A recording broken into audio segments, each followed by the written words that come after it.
Howdy y'all, welcome to this video. You see the title of this video, let's get right into it. Time to stir up some controversy.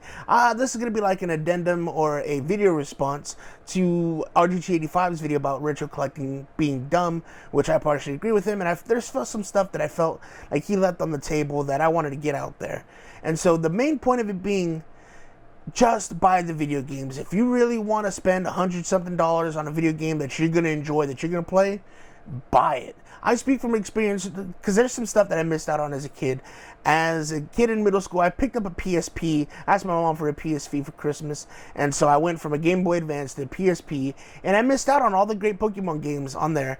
And I stopped playing after Emerald, so I should say that I missed Fire Red and Leaf Green, in addition to the plethora of great games that came afterwards. And so now I'm having to go back in time, or going back to make up for lost time, to pick up all those games. As a matter of fact, I just spent $70 on a copy of Leaf Green, and I know it's gone up, but it's gone up and down, I should say. It's trending downward now that the Pokemon craze is starting to die off a little bit, but still, $70 for a game, for a 10-15-year-old game is, ouch. That hurts me just a little bit, you know. Unfortunately, my mom garage sold a lot of my Pokemon games, so I did have to spend some money to get them all back. But I had the foresight back in 2016 when the whole Pokemon craze Part 2 came back with Pokemon Go, that I did buy those games, and I probably spent like $25 for some of them. I think I want to say I spent $40 on Pokemon Emerald at that time, which I thought was ridiculous for that game. But I think I spent maybe $80 to get all the Gen 3 games, which are my absolute favorite games, Gen 3 all the way. And so I spent, about $80 to get all those games back after my mom garage sold them, and I have, whatever. At the time, I didn't play with them, so, that was cool. But going to spend $70 on Pokemon Leaf Green in 2022, ouch. But at that time, I feel like it's going to go up. I feel like, Pokemon is one of those franchises that just won't go away, and the longer it's there, the more the older these things get. They're gonna start sooner or later. These cartridges turn to dust, and they'll be more and more valuable, harder to come by, as people don't want to sell them.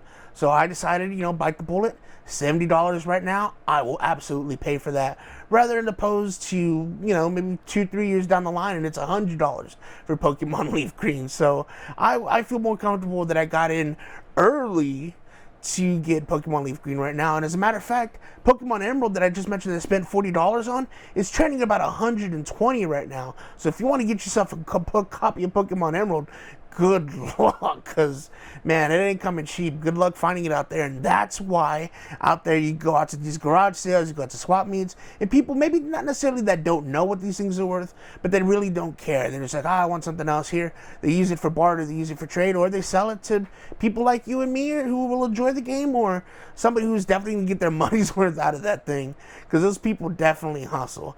And I feel like, if you, like I said, if you really want that game, just buy it. Think about what's going on in the future, and maybe, as they say as he says in the video, they blame YouTubers, they blame people like Metal Jesus, they blame people like James Rolfe, the Angry Video Game Nerd, they blame Pat the NES Punk, blame Review Tech USA, blame RGT, blame Boogie2988, they blame everybody for talking about a game, LGR. When somebody makes a video about a game, that game skyrockets because everybody wants that game. And people in the community really hate that. I really don't like the community. Like, this community, that community. It's, man, we just buy games. We just play games. I just want to play games. I don't care about no community. Cool, you and me friends. Cool, we have a share love of Pokemon. Cool, you want to trade Pokemon? Let's do it. But other than that, I don't think this community is really like, because, you mess with one Pokemon fan, you mess with us all. No, it ain't like that, man. If you really think about it, there are some trends that you can maybe get ahead of, that you think, oh man, well, this console's really going out of style soon, so I should probably start collecting that. And that's exactly what I did back in 2017, 2018 with the PS Vita. So I got in on some of these games like Persona 4, Ultimate Marvel vs. Capcom 3, not really Minecraft, but I did find a copy of this sealed, which is I guess topic for later on.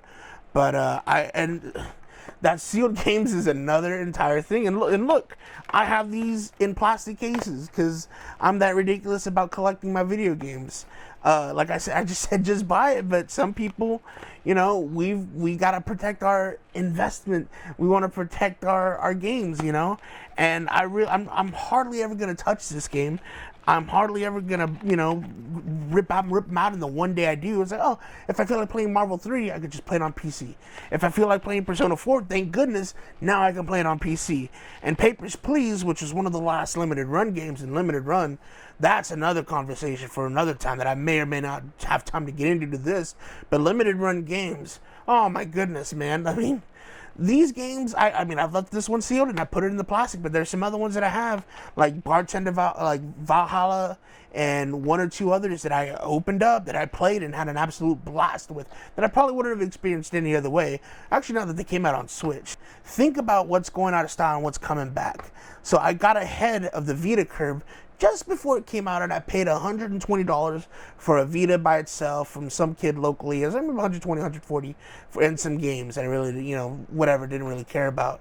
And I noticed as I went to this local store here in town called Tronics. Shout out to Tronics, by the way. Best day. If you're ever in Flower Bluff, Texas, go visit Tronics. Tell them I sent you. Great spot. Absolute great. And I noticed some Vita games were either missing or going up in price. I said, let me get in on this because this is going to go up. And sure enough, people started making videos about the PS Vita and hidden gems about the Vita and how underappreciated the Vita was. And the Vita was one of Sony's biggest missed opportunities. And bam, I saw the prices just go up instantly. And I was fine because I was in the door. I got my game. I got my system. Got some games that I wanted. And now I'm going and picking and choosing. And I'm so glad I got this copy of Persona 4 Golden when I did, because I think I want to say I got it just before GameStop stopped carrying these, and I got it probably for about $40-50, which, is kind of ridiculous, but at the same time, I knew this game was probably going to go for more here, if not sooner rather than later. So think of sort of the trends, and right now, what's big, even though it's still in cycle, it's still is the Nintendo Switch. Not too many games get a big of a print run. Like for instance, this Ultra Street Fighter 2, the Final Challengers. This is a game that's starting to go up. That's going to $40, $50, $60, even though it's used. It didn't get a big print run. And people are realizing, hey, this was actually a pretty fun game. And Violent Ken is stuck on here. Which Violent Ken, shout out to Violent Ken. He's actually really fun to play with. And he's stuck on this cartridge, and they didn't, it hasn't been printed anywhere else. And you see people in certain Facebook groups that have walls of Nintendo Switch games, from super rare games, limited rare games, and limited run games, and all kinds of these micro distributors or I don't know what you would call them, publishers that put out these Nintendo Switch games that are for collectors. And it's unreal to me how I see that. And what I think of it is a lot of collectors selling to collectors, because there's people that buy these super expensive collector's editions and they're just sitting in a box, sitting on the shelf, sealed. And until the day finally comes where somebody's like, oh, well, I'm moving and I'm not gonna have as much space, so I gotta liquidate this collection. Or my wife or girlfriend says I can't have this, or I've got to shrink down because we've got a baby coming, so I need to make money for this. And it's just collectors selling to other collectors, and whether or not they appreciate, that's hit or miss. That's to be debated. That's another video that I probably will never get into. But think about what you want to spend your money on, and how much time are you going to get, how much enjoyment you'd get out of it. To wrap this up and put a bow tie on this, just spend your money. It's like Scott the Wasp says, just spend money. Go to the game store, find out what you like, think about what they have versus what they don't have. Ask and see if maybe you can put a customer request for something that if they get traded in, they can put it aside for you. It's really not that hard. Step one, go to the store. Step two, select the game. It's like, I kind of like this game. I think I'm going to try it out. Step three, go to the cashier. It's like, I like this game, please. Step four, pay for it. Step 5, question mark. Step 6, profit. It's not that hard. It really isn't. I don't understand the elitism that comes from all this. I really don't like the culture of elitism.